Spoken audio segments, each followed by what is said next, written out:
Pauper Players Podcast. I'm Freestyle. Thank you so much for joining me.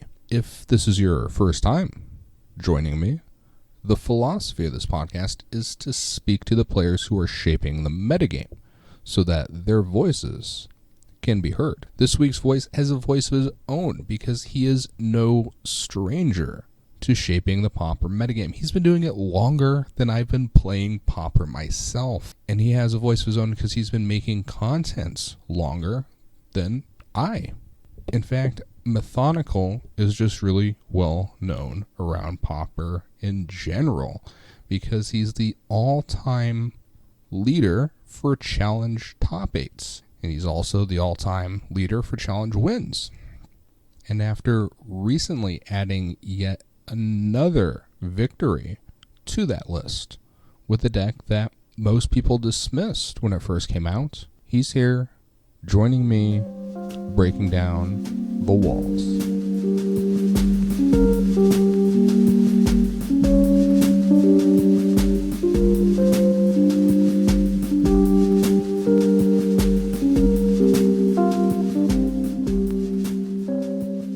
Thanks so much for coming on the podcast. Could you tell us a bit about yourself? Well, thank you very much for having me.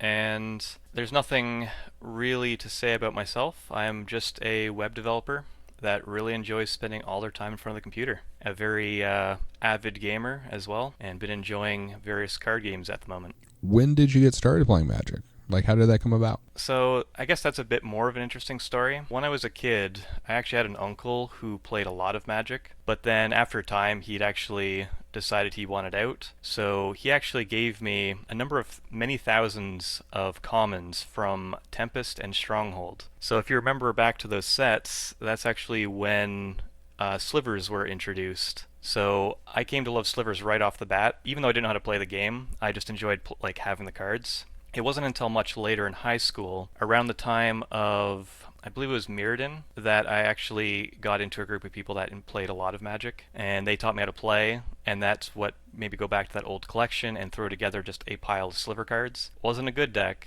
but I had a lot of fun playing with that. And then over the years, I didn't actually stick with Magic that much. I played the occasional draft with friends here and there, but it wasn't until I believe it was the 2014 set was announced that slivers were coming back that I really wanted to get back into Magic and enjoy slivers. So around that time, I just kind of took the plunge. I started playing in pre-releases, collected slivers, built a great slivers deck, and got beat by a lot of other decks. That's the time when there was like Huntmaster and things like that just kind of beat up on the poor little slivers. But I don't know, over the past, I think it's been 7 years, I've just stuck with Magic, been playing in every pre-release, and yeah, good times. I feel like that's a pretty relatable journey. A lot of players sort of have had a tribe over the years that they've had an interest in, whether casually or competitively. There's plenty of people out there that are fans of elves or slivers, and I know that when I was younger, I was all about trying to make a wizards deck around Patron Wizard. So, I mean, there's all sorts of different tribes out there that people have devoted themselves to over the years. So I feel like that's, it's in its own way a common journey. And interesting that you had the support of family along the way. Well, funny thing is, a number of years later when I was playing a lot, he actually came back to Magic for a bit, and we had some fun. Although, out of my family, I'm the only one that stuck with it. Support of family is tremendous. I've never really had anyone in my family interested in the game, but I can imagine that would be an interesting thing to share a hobby like that. How did you come from jamming slivers to playing Pauper? And follow-up question, what made you stick with Pauper? So, a couple of years into just playing with the university group, I decided to kind of jump into Magic Online. This was actually around the time, I believe, of Theros. And I did a lot of research, I watched a bunch of videos, and it just so happened that, as a student, you don't have a ton of money, so I focused really hard on trying to get the best value, and I went into the sealed for Theros, and I got really lucky and pulled a foil Pelucranos, as well as going 5-0. So immediately I actually had a really good start to my account, which allowed me to play some other sealed events. And then when I was looking at what formats to play online, Pauper with a very limited budget came to mind. So I remember the first deck I built was Mono Black Control, and back then it did reasonably well, but shortly thereafter was around the time when I I only played once in a while, and I remember Drake came around shortly thereafter, and that kind of pushed me away from Pauper for a time. And it wasn't really until after graduating and moving away from the university crowd that I was looking for like another play group. I started going back to Magic Online and playing a bit more Pauper. The first 5.0 I got, interestingly enough, was going when I went back to Slivers. So that was just a really fun throwback to how it got me into Magic in the first place. But then, while I was still looking for a local store to play at, the challenges got announced. So with that, I just ended up dedicating myself to study on the format, get good at a couple different decks. In the end, I ended up settling on Ralligond, or a predecessor of Ralligond, to get good at, and then I just started grinding the challenges. And speaking of the challenges, you have, to my knowledge, the most challenge wins and the most challenge top 8s. Would it then be safe to assume that you've played the most challenges, talking, of course, about, the Pauper ones? I was actually thinking about it yesterday, and it's probably safe to say that. I think I've been in something like 97+% of the challenges. I've even shifted my schedule for the Saturday ones.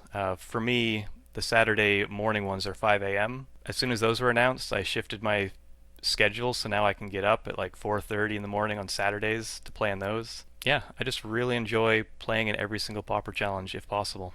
That's quite the level of dedication. I can't even imagine changing my work schedule so I could get up early to play competitive Pauper. I mean, I enjoy playing Pauper, don't get me wrong, but I don't think I am quite as dedicated as you are. And that dedication, it extends as well past just playing Pauper, because you are a content creator, and you were producing quite a bit of volume of content sort of when I first started getting into Pauper, 2018-ish. We haven't seen quite as much volume this year, but tell me about your contents. So thank you very much for bringing up my YouTube channel. And I am sorry to say I haven't produced anything the past year. It's just been a really busy time for me. But if anyone wants to go over and check out my YouTube channel now, there is going to be a series on the turbo walls, as I call it. It's also known as Defender Stampede, or just walls. Essentially, the way I got into creating YouTube content was during the time when like the challenges started. I started digesting every bit of Pauper content there was available, and it didn't take me very long to go through all of it, and there wasn't much being produced at the time that was new and current. Kung Fu Trees at the time was producing some, as well as the occasional video from some other content creators. So I kind of just saw there was a void there, and at the time I had just gotten my second challenge win. So I decided to just kind of share what I had learned through all of the research I'd done on Pauper, and start just bringing it to everybody else to kind of open up the format to more people. I suspected there was other people like me that wanted to play Pauper, but maybe wanted to do a bit more research first before making the plunge. Thankfully, in recent times, there's actually been a lot more people making content and various podcasts like yourself. So I haven't felt like there's been a lack of Pauper content like there was years ago, which I guess is part of the reason why I've been slacking a little bit myself. I find that, pretty relatable. Definitely had similar motivations. Thought that there needed to be a little bit different take on Pauper content, where the focus wasn't so much on necessarily the person making the content and also them playing, right? But rather on like the story of Pauper, right? Or like the metagame, right? As it develops. So I found in that a void and wanted to sort of, plug that right on up. And in doing so, hopefully it proves useful to the community as a large. That, is sort of the intent, is to sort of bring those two together. The people who play Pauper are part of the story of Pauper, and they are part of the metagame, but they see it from their perspective usually. And by seeing things from someone else's perspective, how they perceive the same things, right? The same story, the same metagame, is a different vantage point, and ultimately I think that's useful to not just share, but sort of try to obtain, right? And in terms of this story, what better viewpoints to try to gather than the people who are currently at the top, the challenge winners, or people doing something interesting that might just shape the metagame, such as a first place finish with what most people consider to be a meme deck. But you've been playing it for a while, because I've seen you sneak into a lot of top 16s with this thing over the past few months.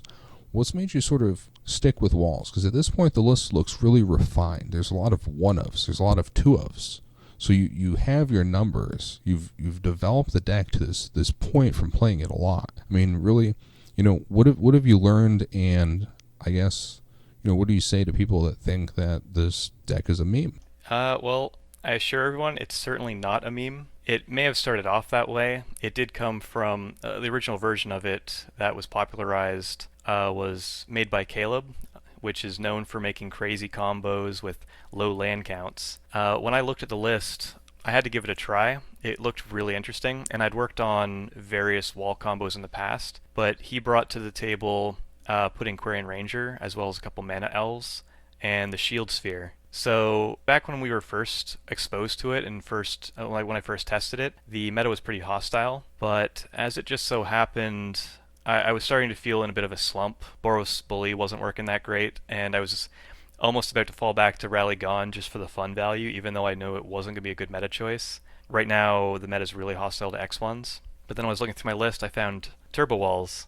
As it turns out, the decks that beat up on Turbo Walls isn't actually that many, and the current one that does give it a really hard time that's being widely played would be Is It Fairies or Is It Delver, just because they have Swirling Sandstorm in the sideboard. And once I realized that, and I started testing out having the Crimson Acolyte as trying to be the way to fight it post-board, along with the Crushers, it actually ended up making the win rate about a 50-50. And once you have a win rate of 50-50 against one of the most played decks, as long as you've got good matchups against the rest, I actually find that's usually the recipe for turning a fringe, or in this case, I guess some people consider it a meme deck, into a real deck, or a silver bullet for the meta. This deck destroys Tron.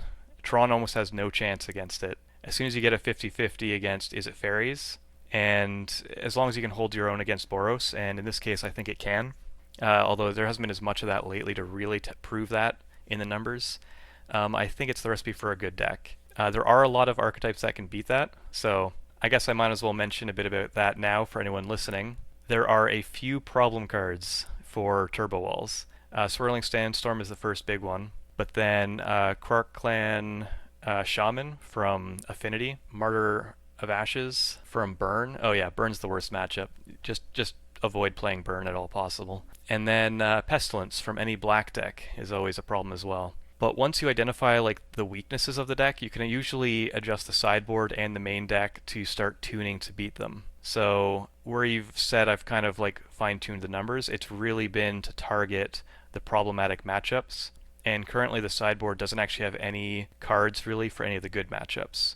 So there's no fogs, there's no anything to really deal with aggro decks of any sort, because in general, Walls already has a winning matchup.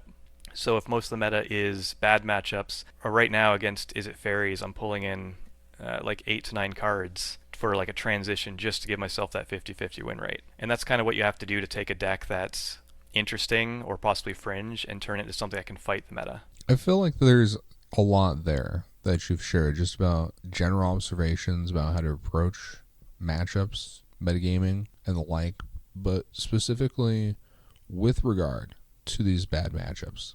If we just accept Burn as a loss, and that's fine, because specifically for the challenges, it's not that popular compared to, of course, leagues where it traditionally is. I think that, for a challenge list, it's fine. And it looks like you really don't have too many cards for Burn in your sideboard. You just sort of accept that. I think that's probably the right call. And you mentioned bringing in a bunch of cards for the blue-red Delver/Fairies decks. I'm guessing it's 4 Scattershot Archer, 2 Crimson Accolades, and 3 copies of Ulamog's Crusher. I'd like to know what you're taking out to bring those cards in, specifically against Fairies, and I'm really curious, just in general, what decks you bring in Ulamog's Crusher against. Those are very good questions. Usually what I'm taking out against Is It Fairies, for that matchup, actually I'm wondering if I should just describe instead of going specifically for that deck, I usually think of sideboarding as a whole based on like the matchup speed and problem cards. So Is It Fairies is generally not, it's not an aggro deck. It's usually more of a mid-range or a more of a like a control deck, maybe a bit of tempo in there as well. So against them, I don't need to worry about going as fast as possible. So once I know that, I don't need the shield spheres and I don't need the Wall of Roots. So that opens up 5 slots that, like, those cards are in the deck for speed. So that way you can reliably win by turn 4 or 5 at the latest. So if I don't mind slowing the deck down, I pull those out, and then I just need to find another 4 slots.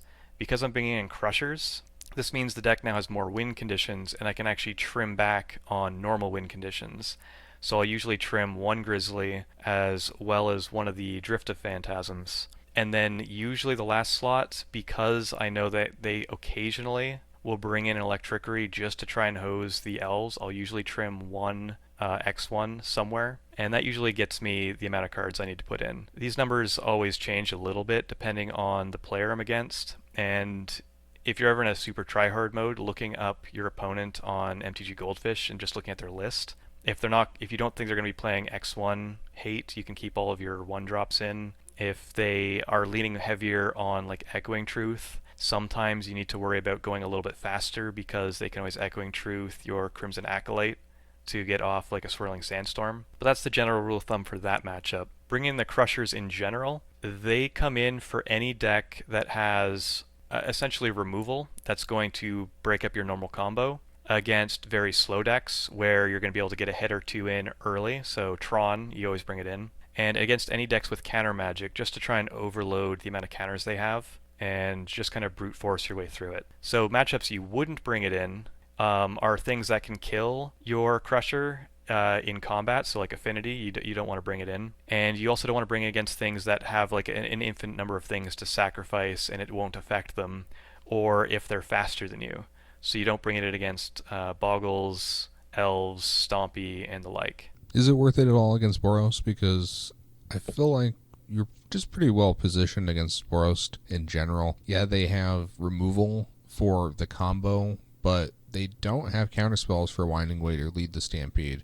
And they certainly, even if they do kill a bunch of things, they're going to need multiple copies of Journey to make Reaping the Graves ineffective in the middle to late game. So I just think in general you probably have a good matchup, good to great against Boros, specifically probably Monarch more than Bully. Bully could probably like race in the air, but well, with Bully we have the scatter shots, so we don't actually have to worry about that matchup at all.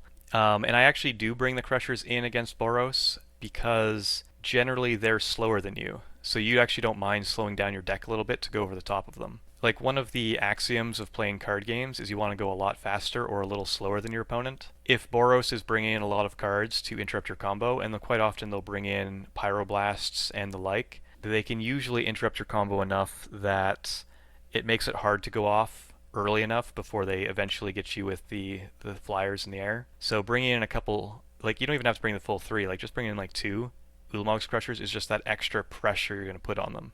Is there any sort of general advice that you'd have for someone who's looking to play this deck, right? They saw this list took first place in the challenge. It looks neat. Maybe they were unfamiliar with the original or previous Caleb list. Maybe this is their first time seeing the Walls combo. What advice would you have for anyone who's just new to this, who's going to pick up your list specifically? So this list does have a couple complicated lines. The general idea of the deck is pretty simple, but I'd recommend just taking it quickly through like a practice game, like go to the tournament room, just play one there, just to get a feel of which cards you want to put out in which sequence, and to also just practice some of the loop of producing mana. You need to get really good at tapping your Axebane Guardian and spam clicking those mana symbols, and then you untap and spam click those mana symbols, because you need to make sure you're keeping that combo down to 4 minutes, maybe 5 minutes max, just so that way you're going to have plenty of time to do that in longer games. The general lines you're looking for, especially with my version, you do need 4 defenders on the field to be able to go off. So in general you're going to be trying to get 4 defenders, one of them is going to be an Axebane Guardian, and then want to either have the Galvanic Alchemist in hand, or you want to have a Drift of Phantasms to go search for it. And if you're searching for it, you need to do lots of math on making sure you always have enough mana. So before you take any action, I'd recommend counting the amount of mana you can produce. If you're trying to use the Drift of Phantasms to go get Galvanic Alchemist and then play it and untap to go infinite with 4 defenders on the field, you need to make sure you can produce 9 mana to start that off. On top of that, you also want to be able to play around any of your opponent's interaction. And that is probably the biggest learning curve to this deck. This is probably the biggest advice I can give. If you're ever playing against Delver or counterspells, the way this deck wins isn't by just jamming things randomly into their counter magic. You need to strategically choose which cards you're going to sacrifice into like their maw of counter magic. And if you ever get ahead on the board mana-wise, so you have either a Battlement or a Axebane Guardian that they've kind of left unchecked, you want to just continue to try and resolve in some extra mana producing. If they're wasting counters on that, that's fantastic for you. But if you're resolving more and more of that, at some point in the game, as long as you're not about to die, you're going to have more cards and more mana in hand that you can cast in one turn than they can fight back on. So you just choose to sequence your cards in such a way that everything is threatening, and if they don't counter one thing, you win the game. I think that's pretty good advice just for combo in general, and when just playing against the control opponents as well in general. And I'd like to add just note that's especially true for anyone playing in the local level at a game store, which will probably be more useful in the future once the larger social situation settles. But a lot of players get into this habit, right, where they try to bait the counterspell with something that's less important to them. And sometimes you need to wait till you have 3 things, right? 2 things to bait with to actually land what's important to you. Alternatively, sometimes, or rather, at some frequency, you need to be reverse baiting. And what I mean by that is just lead out with what you actually want to resolve. And this matters more when you're playing against the same people every week, because someone can just learn that you always just bait, right? You never actually just try to play the card that you want to resolve. The first card that you're playing is just always bait. Well, you can't just have someone assuming that you're always just baiting. So, occasionally lead with what you actually want to resolve rather than the bait. And that's not something I would recommend for people playing online, because they're not going to sort of develop that, or rather your opponent's not going to recognize your play patterns. So it's not something you have to do playing online, something definitely to consider at the local game store level. But my first point about needing sometimes 3 or maybe even 4 spells in the same turn, with just leading with different things, just leading up to them having to have been tapped out, so the thing that you actually need to resolve can resolve. You just be open to sitting back. As a combo deck, there's usually no rush, so just develop your resources, especially against decks that are trying to counter them. So it seems that you really, really enjoy playing Pauper. Pauper is very important to you. Why is that? It's really one main thing. I find Pauper has the most interactive and back and forth games out of all the formats I've played. Even Standard, where it's less powerful than like Modern or Legacy or Vintage or anything like that, it's still going to feel kind of like a rock, paper, scissors, and you find your card correctly. I find Pauper, even when sometimes like the meta's going to be better sometimes and worse other times, but across all of it, you can usually find a deck you enjoy that has decisions to make along the way. And just that back and forth, that interactive experience of like having that head-to-head battle with your opponent, trying to figure out what you're playing around, how you're going to sequence your spells, it's most prevalent in Pauper. I definitely agree. A previous guest of the podcast referred to Pauper as a game of micro advantages. And I think the way that you're describing it is that it can be both that as well as a series of levels where you know that your opponent has the fling, so you can't ever tap out. Or you can get to even higher levels when there's 2 different blue decks going on against one another. You're like, well, I'm pretty sure he has a spell starter sprite and a counter spell, might have a dispel as well, so that means I can only do this effectively. So definitely agree, and it's a lot of fun. It's a lot more fun when you're able to do it in person, I found, there's usually a lot of laughing, a lot of having a good time, as well as a bit of banter in sort of getting to the bottom of that information. Just asking your opponent, like, hey, do you have the fling? I know you have the fling. I know you. I play with you every week. So that's fun, both in person and online. That game of levels. And Pauper definitely rewards that a lot more, in my experience, than like Modern, Vintage, Legacy. These formats, the games are over in 3, 4, 6 turns. In Pauper, I feel like my average game is turn 12, turn 14. There's a lot of game. There's a lot of game in Pauper. And it's fantastic. So tell me about the tournament. What did you play against that day? All right. So for the tournament, I do feel like I got a little bit lucky this run, because I started off with an extremely tough matchup, which was a bye. I managed to get through that one. And then I fought my way through a very diverse group of decks. It was actually a very fun day to play. So second round, I was up against Fengren Tron, which I haven't seen in a while, and that was a really fun matchup. And surprisingly, it felt like they had more tools to fight the combo than Fogtron does, just because my opponent was getting down some very early crushers, which put me under a lot of pressure. So of course I can't spin my wheels too much to try and get the combo online. And my play of the day is actually going to be from the game 1 with Fengren Tron.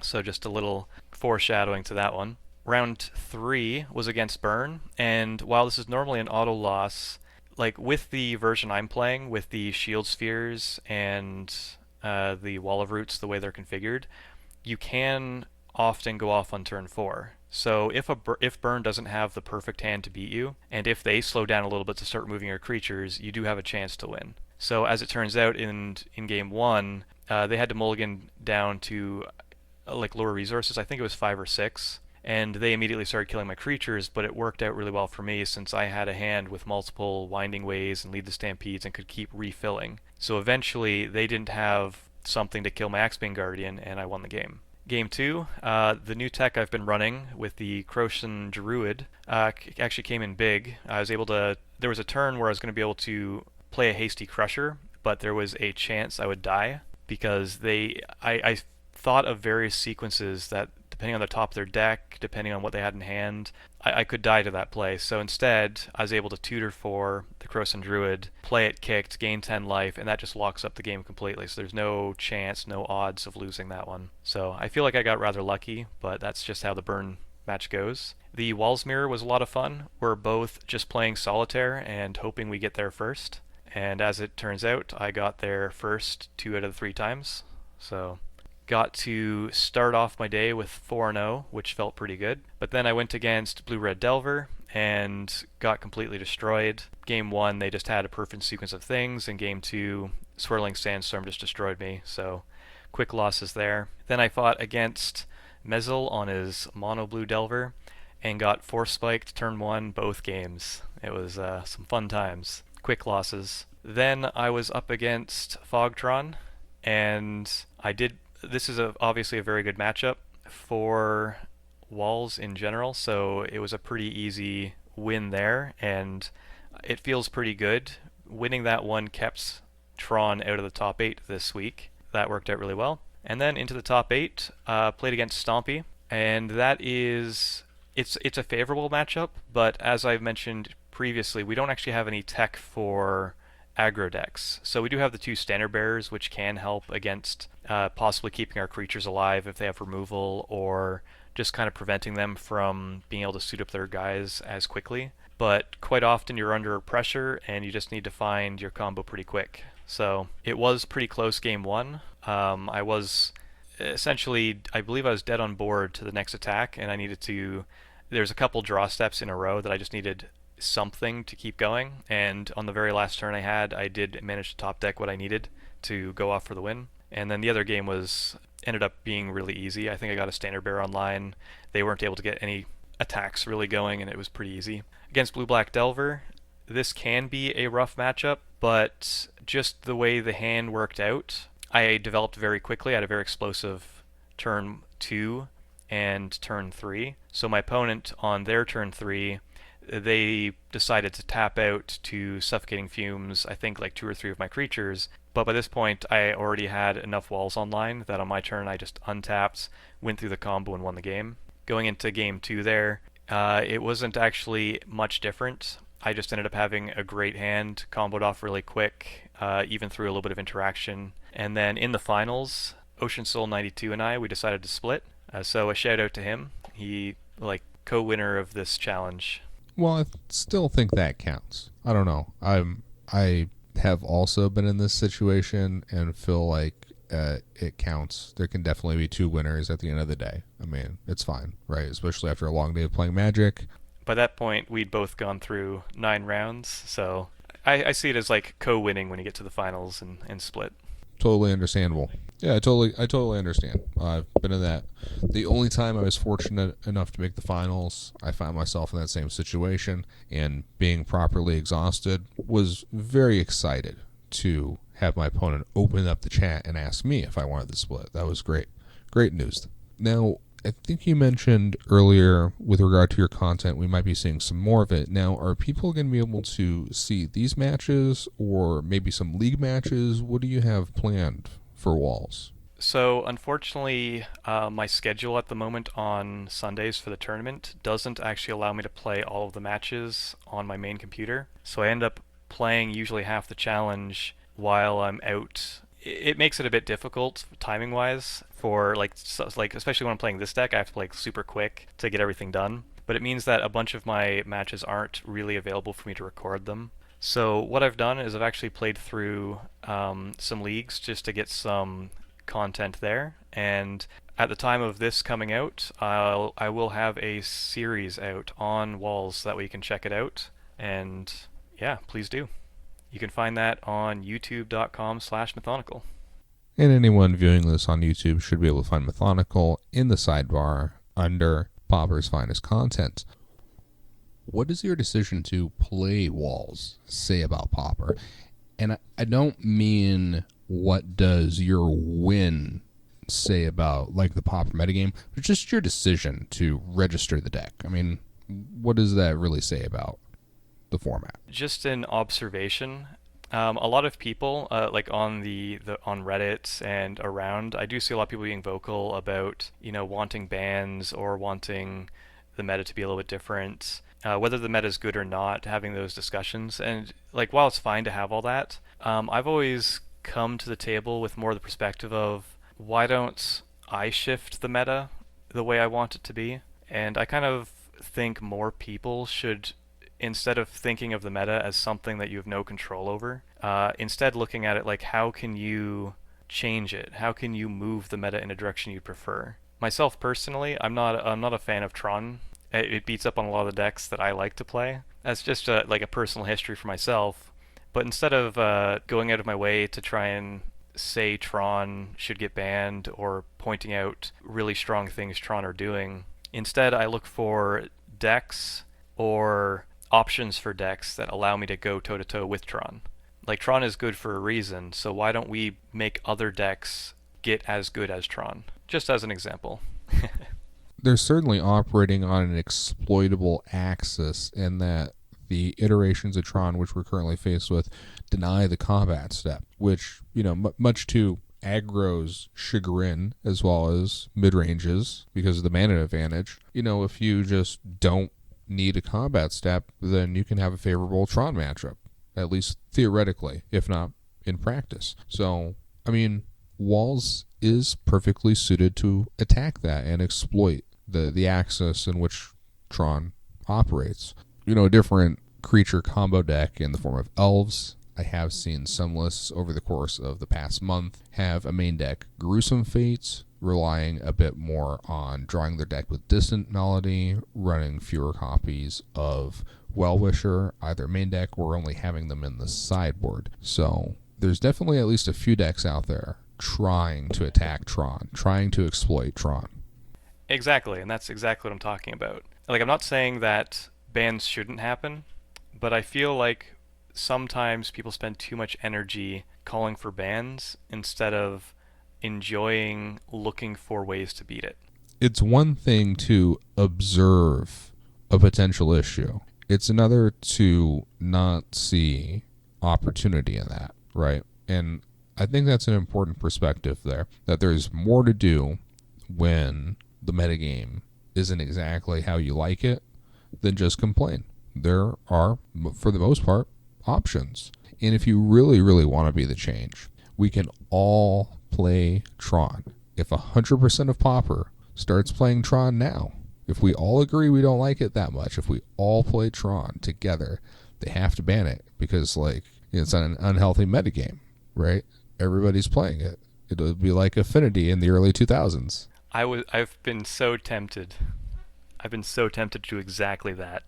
We'd have to get like a petition going, circulate, coordinate, confirm, just get everybody to register for the challenge one weekend, both Saturday and Sunday, all Tron. Just send the message. Be like, yo, none of us like this deck. And not even have any variation in the list, just all the exact same 75. Yeah. Wouldn't that throw WotC for like a super loop? Just watch them post that on the next day. Just the top 32. It's the same list, just different players. In terms of people who drew well in the mirror and won dice rolls, we have the following players. That would definitely be fun. If anyone wants to start a petition on that. Well, I think it would be funny, but I don't think it'd be fun to play Tron Mirrors all day. I will sacrifice for the greater cause. I mean, I will do it. It would definitely be a slog for some of that, especially some of those mirrors are going to go for a really long time. Everyone's going to have to block off their entire day because every round's going the full hour. But just the having that on the record as something we can all point to and be like, hey, we did that. Just that alone makes it fun. That would be hilarious. If we could get at least 80% of the field, right? Because I don't know, there's always going to be people who just register, right? And for them who just register, I'd feel very bad for them. Unless, of course, they're on walls, then they're going to have the best day of their lives. Hey, some of those players that are randomly registering might be on Tron. So in round 2's victory, you had one play that stood above the others. What is your play of the day? So my play of the day goes something like this. My board state has the Battlement and 2 Axebane Guardians, along with a couple other various walls and a Quarian Ranger. So I have all of the mana you can possibly imagine. But the problem is I have nothing else. I'm empty-handed, and that's everything I have. So I'm missing both the Galvanic Alchemist. I'm also missing some way to win the game. So whether that be either a Grizzly or some way to tutor up the way to burn them out of the game. So I'm just kind of like, alright, I just gotta buy enough time to get there, and then my opponent drops a Crusher. So, alright, my clock is ticking. I don't have much time. On my turn, just draw a land, as is usual when you're under pressure. And then back to them, I've already prepared to sacrifice 2 lands. I gotta leave as many creatures as I can alive in case I draw something that requires a lot of mana. I need to be able to dig through my deck. So they swing with the Crusher, I sack the lands, and then they drop a second Crusher. So at this point, I'm looking at my board, and I can't survive 2 Annihilation triggers. I can't afford to lose 4 things. So off the top of the deck, I'm just like, alright, let's rub my hands together, let's pull something good. And I pull the Grizzly. So this is where things always get interesting with walls. I forgot to mention, one of the walls I had is the one that gives them all haste. It gives all your creatures haste. This allows you to, essentially, while you're tutoring through your deck, is to continue to combo off over and over again. So I play that Grizzly, and I start looking off the top of my deck, digging through with my mana. And for the first number, I'm missing, and then I eventually find another Battlement, so that hits the battlefield. So when I start running out of mana, I activate to give everything haste. I then tap that Battlement, and I keep on going. I eventually find a Quarian Ranger to untap, to then keep going. And I'm getting down to the last couple, and eventually I do find the ability to search for my win condition, which is, in this case, I just need to get infinite mana. So I find the Galvanic Alchemist, play that down, and be able to go off. For anyone who's playing the deck, if you enjoy that thrill of like looking at that top card and finding out if that's what you need to win the game, you're going to have more opportunities doing that playing this deck than anything else. Because if you ever get into the position where you have a lot of mana and a Grizzly, you're like, is this the card that wins me the game? No. Is this the card that wins me the game? No, it's not, and also not. Is this the card that wins me the game? No, but that lets me keep going, and you'll have that experience over and over again. It's important to have fun while you're playing, and I've expressed in previous episodes that I like cards that I find exciting, like Delver of Secrets is an exciting Magic card. And I can totally understand how Vivian's Grizzly plus mana in copious amounts is exciting and potentially rewarding for anyone who's looking to, pick up this deck. You've previously expressed a history with Slivers, so here's your opportunity to give Slivers a silly ability. So I thought long and hard about this, and I debated, but I have to go with both the origin of my channel, one of the things that's been there the entire time, as well as just my love of Slivers, and I'm going to go with all Slivers have hedgehogs. What they do with those hedgehogs, I'm not going to say. I would hope that they're pets. Perhaps. You can define your own reality where they're pets. That actually ties in perfectly with my silly Slivers ability this week. All Slivers have secrets. Now, add the hedgehogs to the list of those. But additionally, I would like to note that there are some Dimir Slivers out there, and I feel like those are going to be the ones with the best secrets. I would agree there. What Slivers do you think are going to have the worst secrets? Absolutely the white Slivers. They like to wear just like their heart on their sleeves. I thought it would be like Metallic Sliver or any of the other colorless Slivers. They're just like bland, like boring. They're like the secrets is someone who's like, I don't know, like that guy at work that no one really talks to or whatever. It's like, oh, hey Jeff, how was your weekend? I would debate that the Metallic Sliver probably has more secrets than you know. I was looking a little bit into the creation of the Metallic Sliver, and it's not a natural thing that came from Slivers. I can't remember the guy's name, but he went over and started tinkering with Slivers. So for all we know, there could be some doomsday device just hidden inside them that Slivers don't even know about. Well, if they did, they'd keep it a secret. Exactly. Thanks so much for coming on the episode, man. It's truly been a pleasure. We've touched on some broad subjects as well as, some specific ones with regard to walls today. And thank you so much for bringing me in. It's been a great time just chatting with you and going over about walls and Slivers. A shameless self-plug. If anyone would like to check out Walls in action, please head over to my YouTube channel. And thank you everybody for listening. I've had a great time. And thanks once more to my guest for coming on the podcast. If you've been paying attention to Pauper, you've probably been familiar with Mathonical, although it has been some time since he's won the challenge. I think the last time he did that was, last year in 2019. So if you're new to Pauper as a conversation, please do go back and check out some of his content.